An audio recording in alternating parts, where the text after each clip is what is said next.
Esta charla versa sobre el estudio por imagen de la columna vertebral. En primer lugar, reseñaremos los escenarios clínicos que pueden llevarnos a solicitar un estudio por imagen de la columna vertebral. Estos van desde el dolor agudo inespecífico, que suele resolverse espontáneamente en 6-8 semanas, el dolor crónico sin signos de alarma, generalmente relacionado con cambios degenerativos, el dolor lumbar asociado a ciática, generalmente secundario a desplazamiento del disco, o el dolor con signos de alarma o déficit neurológico con sospecha de patología tumoral, infecciosa o inflamatoria. Las causas de dolor de espalda las dividimos en dos grandes grupos. El fundamental son las causas mecánicas, que suponen el 97%, siendo generalmente secundario a esguince o distensión de partes blandas, o bien a patología degenerativa del disco, las facetas o lesiones del arco vertebral. Entre las causas no mecánicas, que suponen el 1%, incluiremos las espondiloartropatías inflamatorias, los tumores vertebrales y la infección vertebral. No entraremos en detalle en el dolor vertebral referido de origen visceral o el dolor secundario a fracturas de alta energía. La primera técnica de estudio que tenemos es la radiología convencional o radiografía simple, que, como todos sabemos, supone la sombra o proyección radiológica de nuestro organismo. Por tanto, no es una técnica tomográfica y todas las estructuras de nuestro organismo aparecen superpuestas. Entre sus ventajas reseñaremos el que es disponible, relativamente barata, rápida y asequible. Entre sus desventajas, que es una técnica que irradia y que muestra poco contraste de los tejidos blandos. Sus indicaciones fundamentales en el dolor de espalda están en la columna traumática y en el dolor en pacientes osteoporóticos y mayores de 70 años, donde estamos buscando fracturas o lesiones tumorales. En cuanto a las técnicas de imagen tomográficas, contamos fundamentalmente con la tomografía computarizada y la resonancia magnética. Por definición, ambas técnicas cortan nuestra anatomía en planos. La resonancia magnética tendría una indicación preferente o urgente en caso de existencia de signos de alarma, fundamentalmente dolor nocturno, fiebre, pérdida de peso, antecedente neoplásico, aumento de velocidad de sedimentación y proteína C reactiva, alteración neurológica, incontinencia fecal o urinaria, uso de drogas intravenosas, inmunodepresión o el dolor que aparece en pacientes VIH positivos. Las indicaciones de la resonancia magnética por vía normal sería el dolor crónico sin signos de alarma, cuando los síntomas persisten, son intensos o como ayuda al manejo clínico, es decir, tener un estudio que nos sirva de punto de partida. También estaría indicado en presencia de hernia discal con ciática sin signos de alarma. La demostración de la hernia con TAC o resonancia magnética debe valorarse fundamentalmente ante el fallo del tratamiento médico. Entre las ventajas de la resonancia magnética tenemos su capacidad multiplanar, la visualización de las estructuras nerviosas, nervios y médula espinal, y la visualización de las lesiones de la médula ósea. Nuestro protocolo de estudio de columna en resonancia magnética incluye fundamentalmente 3 secuencias sagitales, T1, T2 y STIR. Y el estudio axial incluye fundamentalmente una secuencia potenciada en T1 y otra potenciada en T2. A nivel lumbar hemos sustituido el axial T2 por un axial T2 FASAP, con un tiempo de eco intermedio entre densidad de protones y T2, generalmente en torno a 40-45.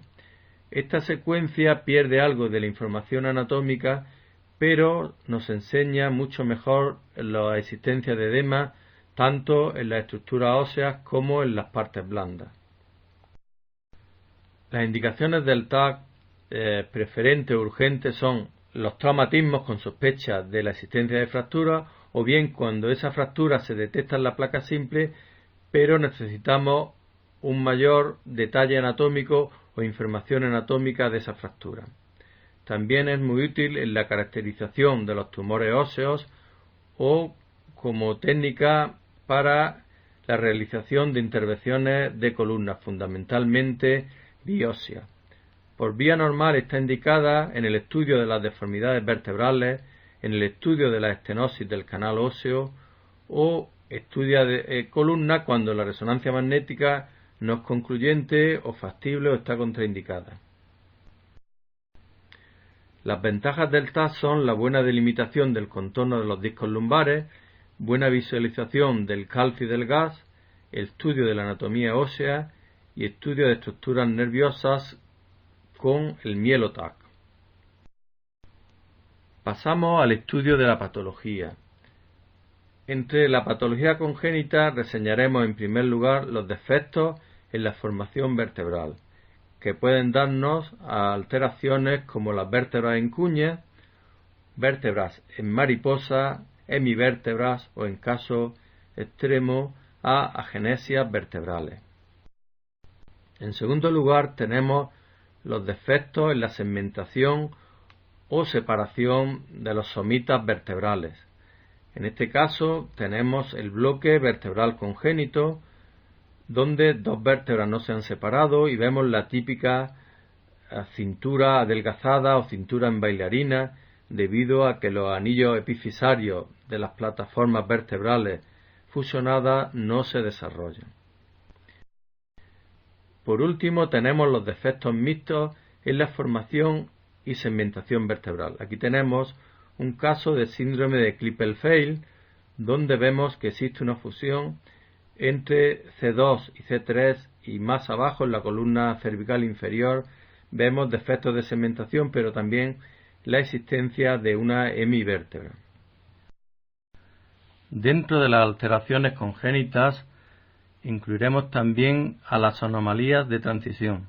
A nivel lumbosacro la más frecuente es la sacralización de L5 o fusión parcial o completa de la vértebra L5 al sacro. Menos frecuentemente puede existir una lumbarización de S1 donde la vértebra de S1 se separa de forma parcial o completa del sacro. Está debatido si las vértebras de transición pueden ser causas de dolor.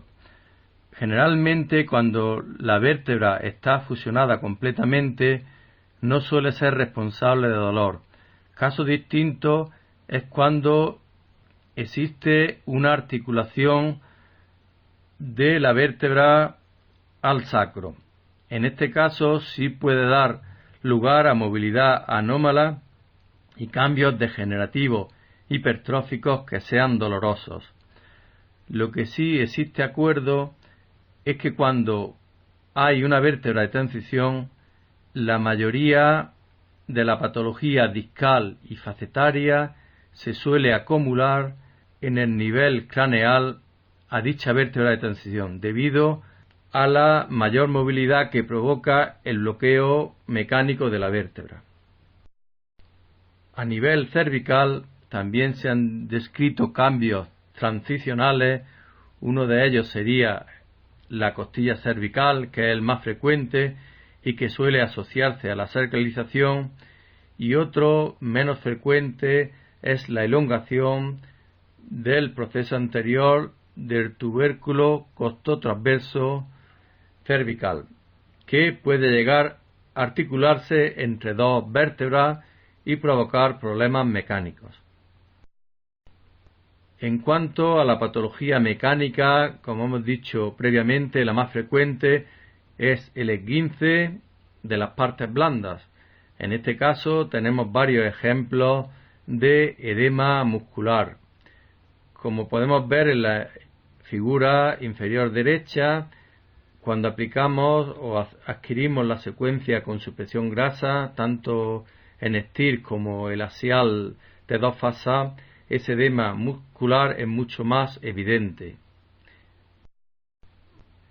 Si el esguince tiene la suficiente energía, puede dar lugar a rotura de los ligamentos, como en este caso el ligamento amarillo señalado por la flecha, y aparte se asocia a una hernia aguda del disco señalado por la punta de flecha. En cuanto a la patología degenerativa, distinguiremos aquella que afecta a las articulaciones posteriores o facetarias y aquella que afecta al disco intervertebral. La tomografía computarizada es la mejor técnica para demostrar las lesiones estructurales óseas que afectan a las facetas, como podemos ver en este caso, donde se aprecia erosión de las superficies articulares o la presencia de fenómenos de vacío. Sin embargo, la actividad inflamatoria de esos cambios artrósicos la ve con mejor contraste la resonancia magnética, sobre todo en las secuencias de supresión grasa. Como vemos en este caso, señalado por la flecha, la existencia de edema óseo que afecta tanto al hueso como a las partes blandas. La patología degenerativa del disco fue clasificada por Rennie en dos grupos: la espondilosis deformante o disco de envejecimiento y la osteocondrosis intervertebral o disco cicatricial.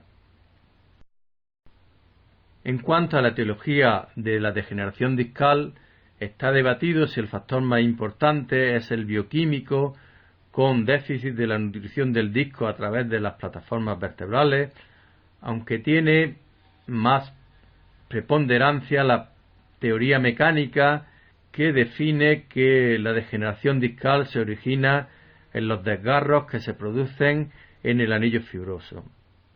Estos desgarros son de tres tipos: los desgarros concéntricos y los desgarros transversos del borde del anillo fibroso, que suelen ser típicos del disco de envejecimiento y por tanto no suelen considerarse como patológicos.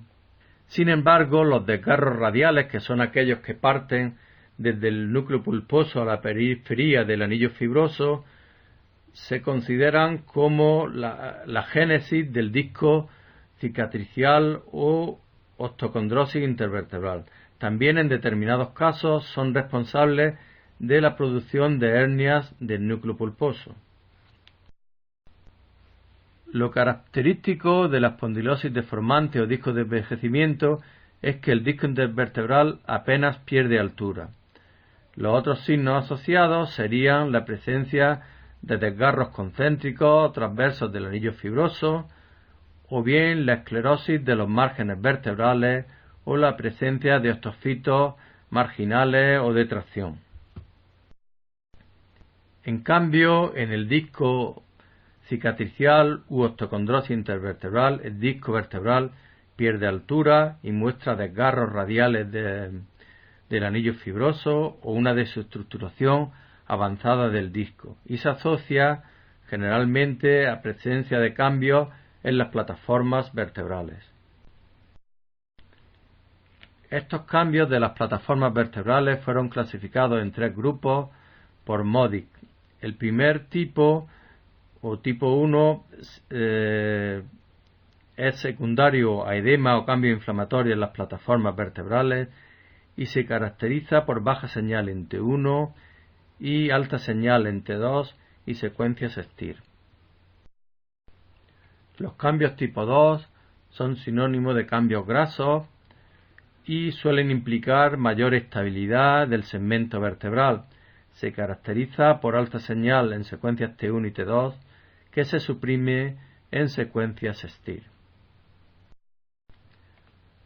Los cambios tipo 3 implican esclerosis de las plataformas vertebrales y son difíciles de detectar en resonancia magnética debido a que esta técnica es poco sensible a la esclerosis. Este caso que presentamos efectivamente tiene áreas de baja señal en todas las secuencias que implican esclerosis, pero se encuentra también asociado a la existencia de edema en el hueso trabecular que marcamos con un asterisco.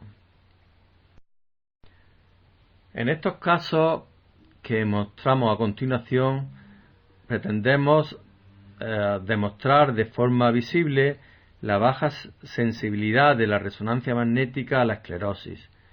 En el caso de arriba presentamos una espondilolistesis con un patrón de edema óseo de cambios tipo 1 subcondrales que en el TAC se manifiestan como áreas de esclerosis.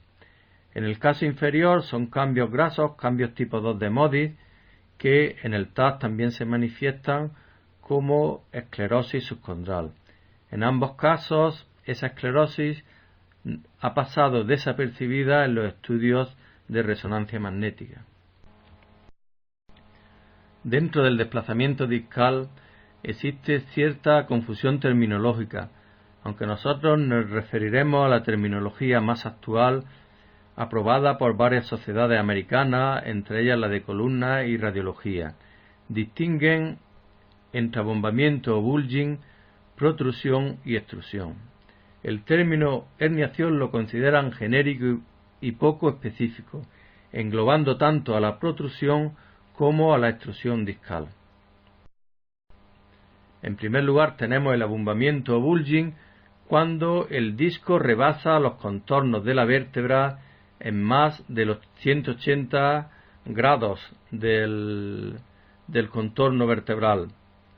Generalmente este desplazamiento suele ser inferior a 3 milímetros y la traducción española sería abombamiento del disco. Nosotros preferimos denominarlo como protrusión discal difusa.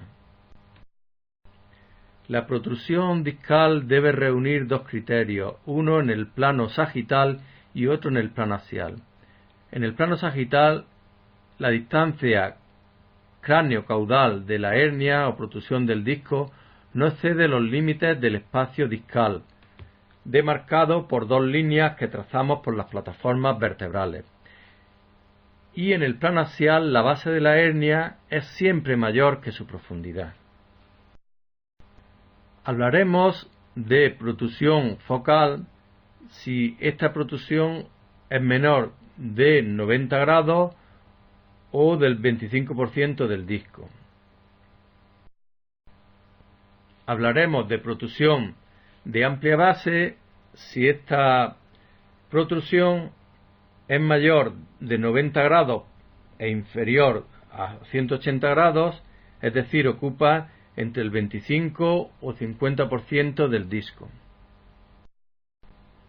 En cambio, hablamos de extrusión si se cumplen algunos de estos dos criterios. O bien, en el plano sagital, la distancia craneocaudal de la hernia excede los límites del espacio discal, o bien, en el plano axial, la base de la hernia es menor que su profundidad. Aquí tenemos un ejemplo claro de extrusión discal, que viola o cumple los dos criterios tanto en el plano sagital como en el plano axial.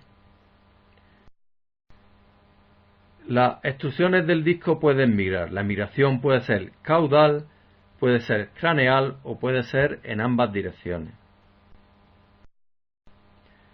Cuando el material extruido pierde el contacto con el disco de procedencia, hablaremos de secuestro discal. Como en este caso, en el primero está secuestrado a nivel del canal central y en el segundo caso vemos un secuestro de material discal a nivel del foramen. En cuanto a la localización axial del desplazamiento discal, se habla de hernia, protrusión o extrusión central, o bien el término para los desplazamientos paramedianos es subarticular. Yo personalmente prefiero seguir utilizando el término paramediano.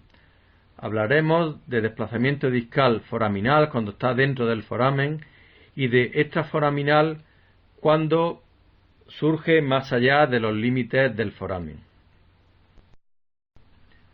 En cuanto a la estenosis de canal, también puede afectar al canal central o bien al canal lateral. La estenosis del canal central, uno de los signos más fiables sería el área del saco tecal. Hablaremos de estenosis moderada si el área del saco es menor a 100 milímetros cuadrados o severa cuando el área del saco es menor de 75 milímetros cuadrados. También los diámetros del canal óseo pueden ser útiles y un diámetro sagital menor de 12 milímetros puede indicarnos que el paciente sea propenso o esté padeciendo una estenosis de canal. En cuanto a la estenosis del foramen, hablaremos de estenosis leve si existe disminución de uno de sus ejes, o bien el vertical o bien el anteroposterior. Moderada si existe disminución de los dos ejes y severa siempre que haya impronta sobre la raíz nerviosa, independientemente de que esté afectado uno o los dos ejes. La estenosis de canal puede asociarse a mielopatía, como en este caso a nivel cervical. La mielopatía será más severa si, aparte de la elevada señal en secuencias T2 y STIR, se observa baja señal en las secuencias T1. En cuanto a las alteraciones de la alineación vertebral, hablaremos en primer lugar de la espondilolistesis. La causa más frecuente de espondilolistesis es la secundaria a la lisis ísmica o de la pars interarticularis. Los signos que nos indican que es una espondilolistesis secundaria a lisis ísmica sería el ensanchamiento del canal central, la estenosis del foramen y la espinosa de la vértebra afecta, al quedarse relegada porque no se desplaza con su cuerpo vertebral, formaría un escalón con la espinosa de la vértebra superior. Hablamos de espondilostosis cuando la vértebra, generalmente la L5, se coloca delante del sacro, y esto suele ser debido a displasia por formación deficiente o ausencia completa del arco posterior. Una segunda causa de espondilolistesis es la secundaria a degeneración, generalmente a degeneración de las facetas.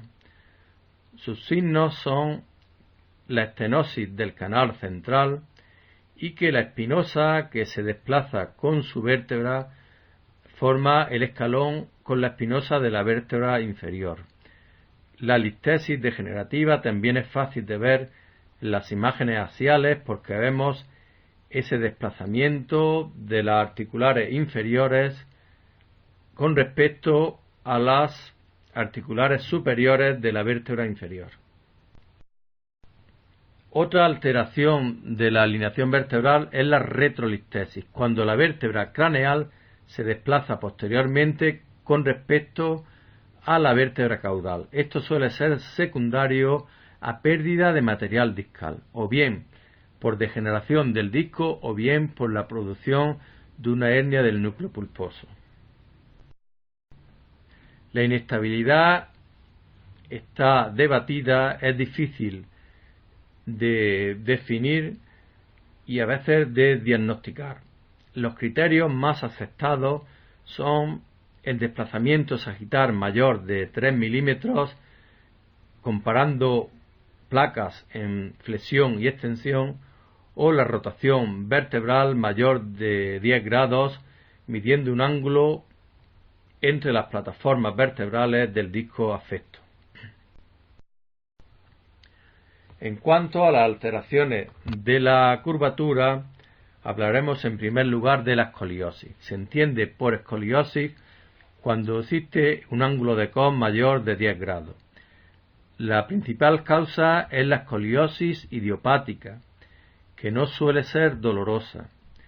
Luego, la congénita supone menos del 10% de los casos y suele ser secundaria a malformaciones vertebrales. La escoliosis suele manejarse únicamente con radiografía simple. ¿Cuándo hay que recurrir a las técnicas de imagen tomográfica? En la escoliosis congénita estaría indicado un estudio de TAC para delimitar con mayor precisión las alteraciones estructurales de los huesos. Y cuando la escoliosis infantil es dolorosa, está indicado la realización de resonancia magnética, porque en estos casos puede coexistir con alteraciones de las estructuras nerviosas, como en este caso que vemos la existencia de una siringomielia. En segundo lugar, hablaremos de la cifosis. Existe cifosis cuando el ángulo de la columna dorsal medido por el método de Koch es superior a 45 grados. La mayoría de las cifosis suelen ser de causa idiopática o secundaria a enfermedades Schoeman. En la enfermedad de Schoeman tendremos una cifosis mayor de 45 grados y al menos un acuñamiento vertebral mayor de 5 grados, medido el ángulo entre las plataformas de la vértebra afecta. Y como signo asociado está la irregularidad de las plataformas vertebrales y la existencia de hernias de Small. Dentro de la patología traumática solo haremos una breve reseña a las líneas que se pueden trazar en la columna cervical. De ellas, la más importante es la línea vertebral común posterior, porque su disrupción, como en este caso que presentamos de fractura en lágrima por flexión, puede conllevar la lesión de la médula espinal. Aquí tenemos también una fractura de Hartmann de los pedículos de C2 y podemos ver también que existe una disrupción de la línea vertebral común posterior, de la línea vertebral común anterior y de la línea espinolaminar. En cuanto a las fracturas de baja energía que pueden darse en la osteoporosis o en presencia de tumores, las vértebras pueden adquirir la morfología en cuña, en diábulo, presentar quistes de necrosis que pueden rellenarse de aire o líquido, o, como en el caso de, presentar una ostolisis franca que nos hace pensar en un proceso tumoral. Las fracturas por insuficiencia, generalmente secundaria a osteoporosis, se caracterizan por la presencia de un patrón de edema en banda, afectación parcial de la señal de la médula ósea, es decir, hay áreas con señal grasa, la retropulsión del margen vertebral y la presencia de quistes de necrosis de contenido aéreo o líquido. En cambio, en las fracturas patológicas suele haber una afectación completa de la señal de la médula ósea del cuerpo vertebral, pero cuando esta afectación es parcial, la morfología de la afectación suele ser redondeada o parcheada, y un signo típico de las fracturas patológicas es la convexidad de los márgenes vertebrales secundaria a la expansión del proceso tumoral subyacente. Dentro de los tumores vertebrales, algunos pueden ser ostolíticos, como los hemangiomas o metástasis de riñón o de tiroides.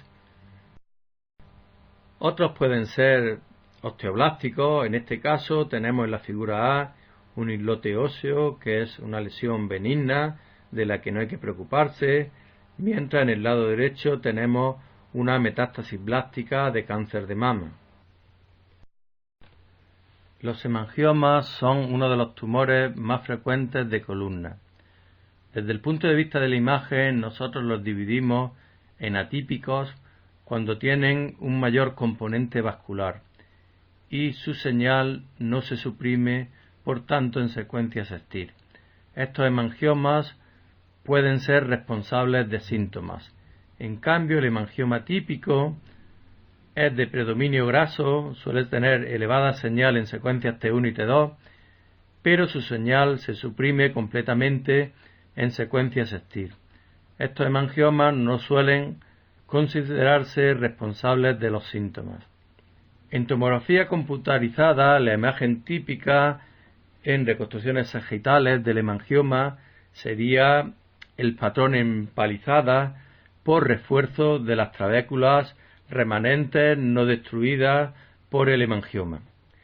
En cambio, en la imagen axial da esta imagen conocida como enfalda de lunares.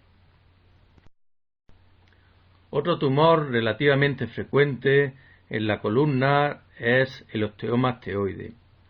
Se dice que el 10% de los osteomas osteoides se dan en la columna, aunque en nuestra casuística este porcentaje es mucho más bajo. El osteoma osteoide presenta una lesión lítica de pequeño tamaño, cuyo nidus puede calcificar, y en resonancia magnética se muestra como un edema óseo que puede erróneamente hacer sospechar que se trate de un proceso más agresivo. Otros tumores más raros serían, como este caso, el osteocondroma, que es muy poco frecuente. Las lesiones más frecuentes a nivel de columna son las metástasis. En este caso tenemos una metástasis de pulmón con un patrón destructivo y que expande los límites del cuerpo vertebral. Otra tumoración frecuente en la columna son el mieloma o, en este caso, cuando son aislados, el plasmocitoma. Pasamos al siguiente grupo de causas no mecánicas de dolor de la columna y tendríamos la espondiloartropatía seronegativa, que son entidades inflamatorias que afectan fundamentalmente a las articulaciones sacroiliacas y la columna vertebral. La sacroileitis puede evolucionar a la fusión articular.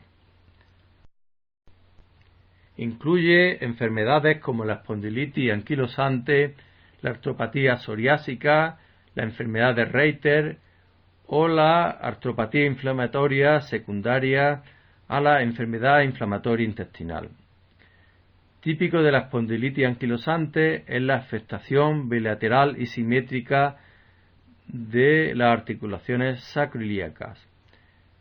La psoriasis y el Reiter pueden dar afectaciones asimétricas, aunque en ocasiones pudiera ser simétrica. La diferencia fundamental es que las osificaciones de las partes blandas son muy finas en la espondilitis anquilosante, mientras son más toscas en la psoriasis y en la enfermedad de Reiter. La mejor técnica para ver los cambios inflamatorios sería, como en otros casos, la resonancia magnética. Las secuencias STIR nos pueden demostrar ese patrón de edema a nivel de las articulaciones sacroiliacas. También a nivel de la columna vertebral hablamos de la entesitis, que son inflamaciones en las inserciones ligamentarias que pueden evolucionar a la calcificación dando lugar a los sindesmofitos. Aquí tenemos en la imagen de la columna ese edema en los márgenes vertebrales, también a nivel de la apófisis transversa o en la sacroiliaca, donde vemos ese edema óseo subcondral. Sin embargo, las lesiones estructurales, las erosiones del hueso, son mejor detectadas mediante TAC. En este caso también tenemos un patrón de edema en los márgenes vertebrales.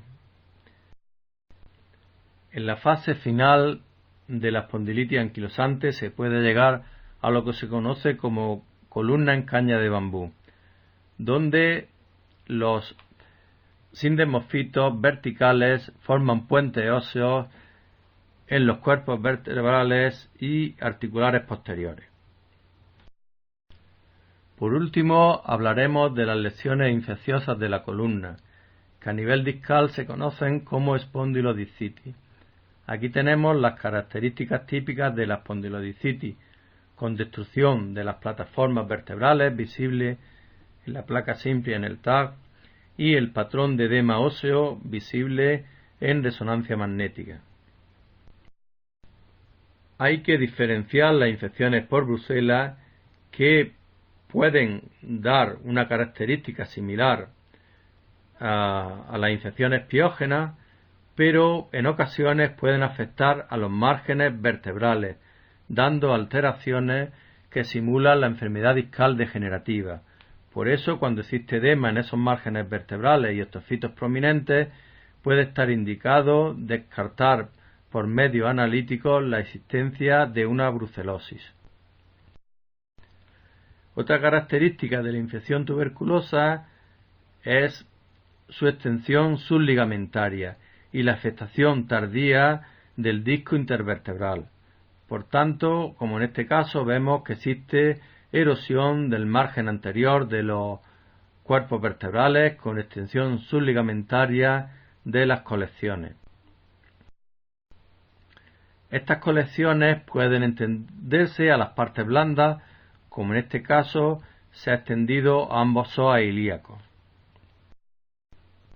Aquí vemos también esa colección en ambos psoas ilíacos con imágenes calcificadas que típicamente ocurren en la tuberculosis, aunque no descarta que sea una infección por otros microorganismos, y muchas veces, como en el caso de abajo, el TAP puede servirnos para hacer un drenaje o colocar un drenaje de esas colecciones accesificadas.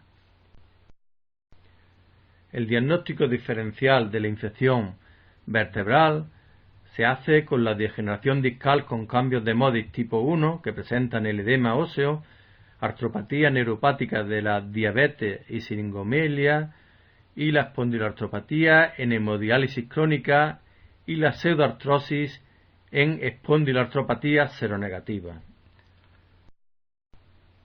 Terminamos con un ejemplo de una fractura en una espondilitis anquilosante que puede dar un patrón de destrucción y de edema óseo que nos plantee el diagnóstico diferencial con una patología infecciosa. Muchas gracias por su atención.